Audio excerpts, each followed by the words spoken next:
సాహిత్య సేవలో అభ్యుదయ రచయితల సంఘం మా కొద్దీ తెల్లదొరదనమంటూ గేయం రాసి పాడి నాటి ఉద్యమకారుల్లో స్ఫూర్తి రగిలించిన మహోన్నత వ్యక్తి గరిమెళ్ల సత్యనారాయణ. జాతీయ గేయకవిగా ప్రసిద్ధి పొంది తన గీతాల తోటాలతో బ్రిటిష్ వారి గుండెల్లో రైళ్లు పరిగెత్తించడమే కాకుండా వారి ఆగ్రహానికి గురై జైలు జీవితాన్ని అనుభవించిన వ్యక్తి గరిమెళ్ల సత్యనారాయణ జయంతి సందర్భంగా అభ్యుదయ రచయితల సంఘం విజయనగరం జిల్లా శాఖ ఆధ్వర్యంలో యువత కోసం కవితా స్రవంతిలో భాగంగా రత్నాల బాలకృష్ణ సంపాదకత్వం వహించి అభ్యుదయ రచయితల సంఘం ప్రచురించిన గరిమెళ్ల సత్యనారాయణ కవితను Vizianagaram special deputy collector S Savaramma ఆవిష్కరించారు. గరిమెళ్ల జీవితం చివరి వరకు స్వాతంత్రం కోసం సాహిత్య సృజన చేసి మా కొద్దీ తెల్లదొరతనం అంటూ బ్రిటిష్ వాళ్లతో పోరాడిన సాహితీ యోధులని కొనియాడారు.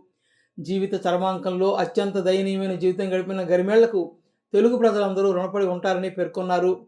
జిఎస్ చలం సంపాదకత్వం వహించిన జాతీయాలు సామెతలు పుస్తకాన్ని అభ్యుదయ రచయితల సంఘం రాష్ట్ర కార్యదర్శి వల్లూరి శివప్రసాద్ ఆవిష్కరించారు.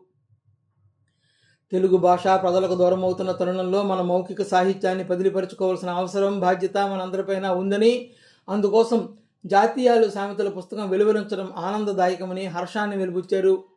విజయనగరం గురజాడ జిల్లా కేంద్ర గ్రంథాలయంలో జరిగిన ఈ కార్యక్రమానికి జీవీఎస్ జైపాలరావు ఆహ్వానం పలుకగా ముఖ్య వక్తలుగా విచ్చేసిన ఎస్ శ్రీనివాసరావు, బద్రి కోర్మారావు పుస్తక సమీక్ష గావించారు.